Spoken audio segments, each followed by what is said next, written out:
আসসালামু আলাইকুম সবাই কেমন আছো? আশা করি যেখানে আসো ভালো আছো, সুস্থ আছো। আল্লাহর রহমতে আলহামদুলিল্লাহ আমি ভালো আছি। আজকে আমি আপনার সাথে একটা রেসিপি শেয়ার করব, দুইটা ডিম দিয়ে। অনেক মজার একটা রেসিপি, পুরো ফ্যামিলি খেতে পারবে। ঘরে এতজন মানুষ থাকেন না কেন, দুইটা ডিমে সবাই অনেক তৃপ্তি করে খেতে পারবে, অনেক মজা করে। তো রেসিপিটা আজকে শেয়ার করব। এখানে হচ্ছে দুটা ডিম নিয়েছি, তারপরে পেঁয়াজ নিয়েছি, কাঁচামরিচ নিয়েছি আর টমেটো।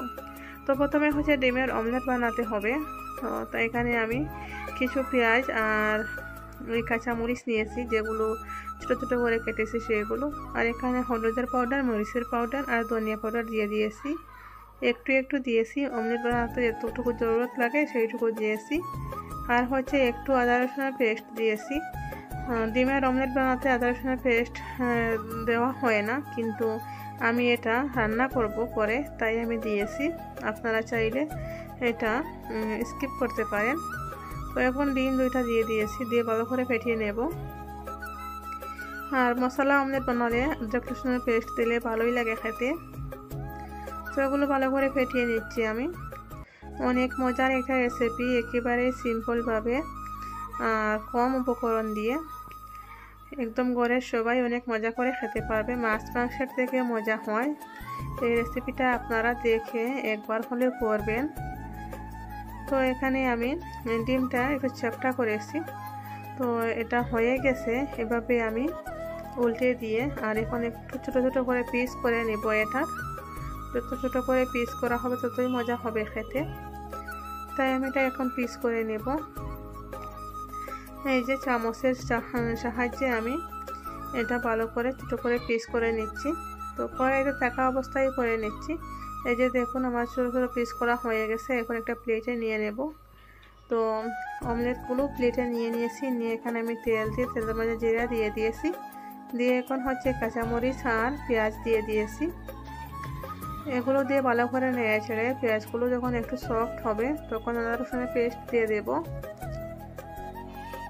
রান্নাটা আপনারা লাস্ট পর্যন্ত দেখো, তাহলে বুঝতে পারবে কীভাবে করি। আর অনেক মজার একটা রেসিপি শিখতে পারবেন আপনারা। আশা করি ভিডিওটা আপনাদের উপকারে আসবে। এখানে হচ্ছে আদা রসুনের পেস্ট দিয়ে দিয়েছি 1 চামচ, দিয়ে আবারও ভালো করে নেড়ে ছেড়ে নিচ্ছি। আর এখন হচ্ছে মশলাগুলো দিয়ে দেব।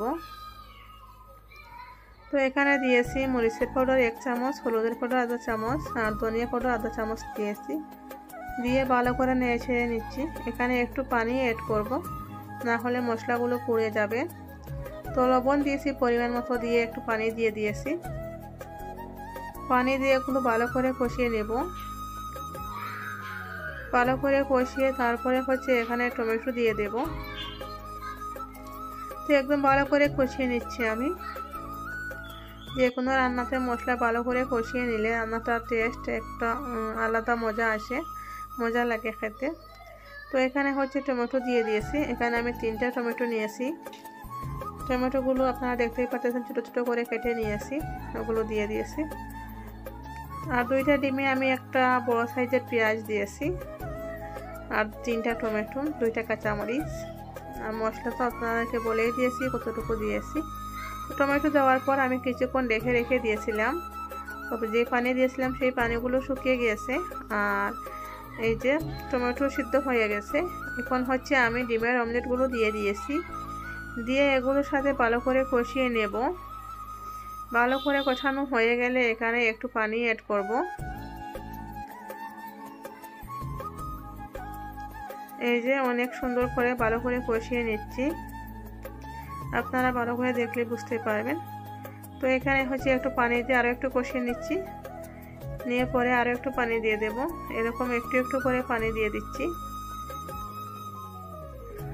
এই রান্নাটা অনেক মজা হয়েছে, আর এটা হচ্ছে আজকেই দুপুরে করেছিলাম। তো খেয়ে দিয়ে না এত মজা হয়েছে, ভাবলাম সাথে সাথে শেয়ার করে ফেলি আপনাদের সাথে, যাতে আপনারা রেসিপিটা করতে পারেন।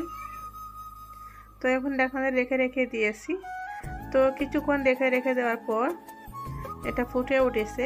এখন হচ্ছে আমি ধনিয়া পাতা দিয়ে আর গ্যাসটা বন্ধ করে নেব।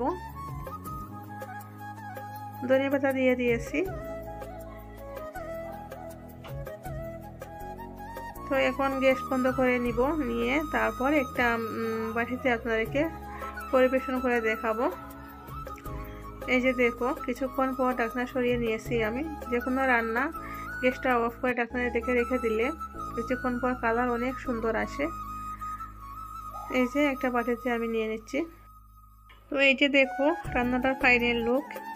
কেমন লাগলো রেসিপিটা অবশ্যই কমেন্ট করে জানাবেন। আর যদি ভিডিওটা কোনো না কোনো অংশে একটু ভালো লাগে তাহলে একটা লাইক দিতে বলবেন না, সবাই একটা লাইক দিয়ে দেবেন। চ্যানেলটা নতুন হলে সাবস্ক্রাইব করে নেবেন। আজকের মতো বিদায় নিচ্ছি, সবাই ভালো থেকো, আল্লাহ হাফিজ সবাইকে।